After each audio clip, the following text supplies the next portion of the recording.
बातम्यांचा वेगवान आढावा। धाराशिव जिल्हाभरात पुराचा हाहाकार सुरू असताना आज जिल्हाधिकारी कीर्ती किरण पुजार नाचगाण्यामध्ये दंग असल्याचे दिसून आले।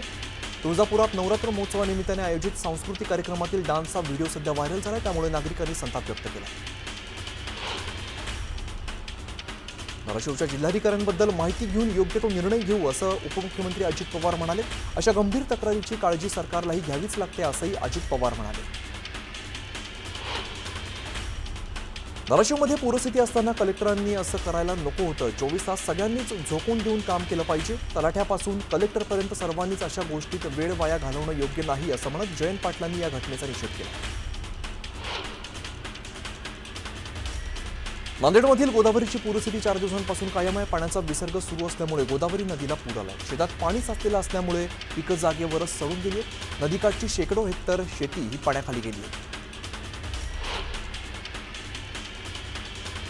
बीड जिल्ह्यात अतिवृष्टीने अनेकांची घरं उद्ध्वस्त झाली आहेत। सिंदफणा नदीच्या काठावरती असलेल्या अनेक गावांना पुराच्या पाण्यानं वेढा दिलाय।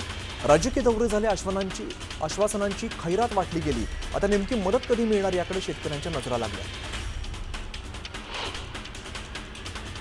अतिवृष्टी आणि पूर परिस्थितीमुळे बीड जिल्ह्यातील तब्बल 329 रस्ते खचलेत, काही पूल वाहून गेलेत, त्यामुळे अनेक गावांचा संपर्क तुटलाय। रायमोहा ते डोंगरकिनी या महामार्गावरील येवलवाडी या ठिकाणी पूल वाहून गेल्यामुळे नागरिकांना जीव मुठीत घेऊन प्रवास करावा लागतो। लातूर जिल्ह्यात पुन्हा एकदा मुसळधार पावसाला सुरुवात झाली, त्यामुळे लातूरमधील जनजीवन पुन्हा विस्कळीत झालंय। नदी नाले ओसंडून वाहू लागल्यामुळे पुलावरून पाणी वाहू लागले आणि त्यामुळे अनेक गावांचा संपर्क तुटला।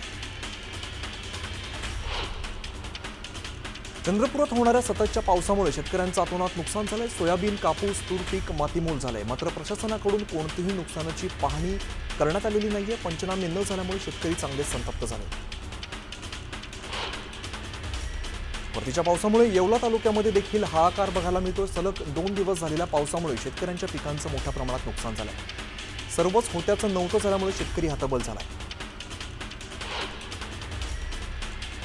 जामखेड तालुक्यातील खर्डा परिसरात मुसळधार पावसानं कहर केलाय। चव्हाण वस्ती आणि मोहोरी तलाव परिसरात अतिवृष्टीमुळे शेतजमीन वाहून गेली आहे। शेतामध्ये फक्त दगड आणि गोटे शिल्लक राहिले, तर खर नदीला आलेल्या पुरामुळे शेतीची माती गळींकृत झाली आहे।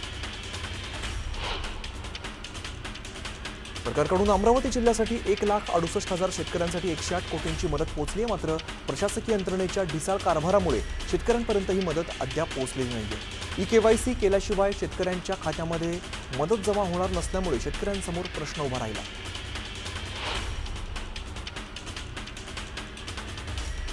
सोलापूर शहरात पावसामुळे दमदार हजेरी लावलेली आणि पुढील 4 दिवस सोलापुरात मुसळधार पावसाचा अंदाज वर्तवण्यात आलाय। सतत पडणाऱ्या पावसामुळे अनेक भागात नुकसान झालंय। सीना नदीला पुन्हा महापूर येण्याची शक्यता असल्यामुळे नदीकाठी अतिवृष्टीच्या अंदाजामुळे सतर्कतेचा इशारा दिलाय। अतिवृष्टी झालेल्या सीना कोळेगाव धरणातून अधिकचं पाणी सीना नदीमध्ये सोडण्यात येत आहे। सोलापूरच्या बार्शी तालुक्यात कांदा उत्पादक शेतकऱ्यांना मुसळधार पावसाचा फटका बसलाय। पांगरी परिसरात शेतीचं मोठं नुकसान झालंय। पावसामुळे 2 एकरवरील कांदा सडण्याची भीती शेतकऱ्यांनी व्यक्त केली आहे। भंडारा जिल्ह्यात विजांच्या कडकडाटासह पावसानं हजेरी लावली। पावसाने मोहाडी, लाखनी आणि लाखांदूर तालुक्यातील अनेक भागातील कापणीला आलेलं भात पीक भुईसपाट झाले, त्यामुळे शेतकऱ्यांचं प्रचंड नुकसान झालं। शेतकऱ्याला प्रति हेक्टरी 50,000 रुपये मदत द्या या मागणीसाठी बीडच्या केजमध्ये शेतकरी कामगार पक्ष आक्रमक झाला। केज तहसील कार्यालयावरती मोर्चा काढून सरकारविरोधात संताप व्यक्त केला। अतिवृष्टी आणि कर्जबाजारीपणाला कंटाळून बार्शी तालुक्यातील 2 शेतकऱ्यांनी एकाच दिवशी टोकाचं पाऊल उचलत आत्महत्या केली आहे। बार्शी तालुक्यातील दहिटणे गावातील लक्ष्मण काशीनाथ गवासने आणि कारी गावातील शरद भागवत यांनी गळफास घेत आत्महत्या केली आहे। धाराशिवमध्ये तानाजी सावंतांकडून शेतकऱ्यांना मदत दिली जाते। धाराशिवच्या परांडा तालुक्यातील भोसले वस्ती 5 दिवसांनंतर सुद्धा पाण्याखाली आहे। भोसले वस्तीमध्ये अडकलेल्या लोकांना अन्नधान्याचा पुरवठा केला जातो।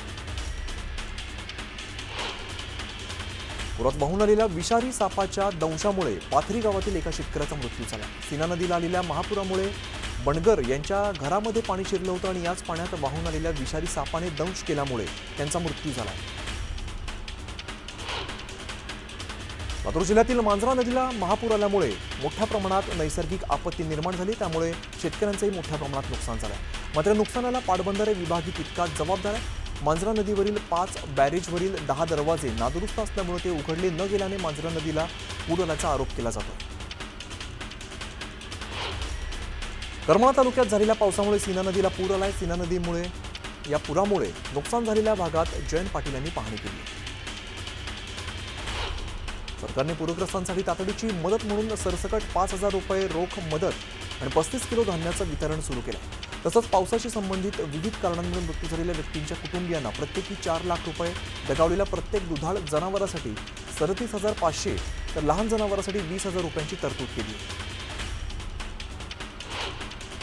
मराठवाड्यातील अतिवृष्टीमुळे अनेक गावं पूरग्रस्त झाली असून शेतकऱ्यांचं प्रचंड नुकसान झालंय. मराठवाड्यातील या अस्मानी संकटात उद्ध्वस्त झालेल्या नागरिकांना आणि शेतकऱ्यांना लालबागच्या राजाने मदतीचा हात दिलेला आहे. लालबागचा राजा सार्वजनिक गणेशोत्सव मंडळातर्फे शासनाच्या मुख्यमंत्री सहाय्यता निधीमध्ये 50 लाख रुपयांचा आर्थिक निधी दिला जाणार आहे. केंद्रापुढे लोटांगण घाला पण महाराष्ट्राच्या शेतकऱ्यांना वाचवण्यासाठी पुढे या. फडणवीसांना दिल्लीत किंमत आहे की नाही हे केंद्राच्या मदतीवरून आम्हाला कळेल असं विजय वडेट्टीवार म्हणाले. दिल्लीला जाऊन नुसतं येऊ नका, भरीव मदत मिळाली पाहिजे असंही वडेट्टीवार म्हणाले. सरकारनं तातडीने मदत द्यावी अशी सर्वसामान्य शेतकऱ्याची अपेक्षा आहे. आमचीही सरकारला विनंती आहे की त्यांनी नेहमीपेक्षा पुढे जाऊन मदत करावी. प्रति एकर 50,000 द्यावेत आणि किमान 25,000 तरी तातडीने द्यावेत अशी मागणी जयंत पाटील यांनी केली.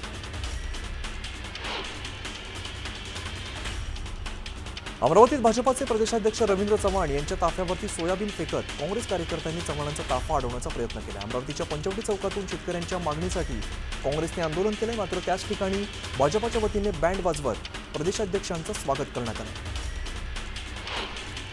अमरावतीत काँग्रेस आणि भाजप कार्यकर्ते आमनेसामने आले. एकीकडे शेतकऱ्यांच्या समस्यांसाठी काँग्रेस कार्यकर्त्यांनी मोर्चा काढला आणि याच वेळेला भाजपाकडून प्रदेशाध्यक्षांच्या स्वागतासाठी जल्लोष करण्यात येत होता.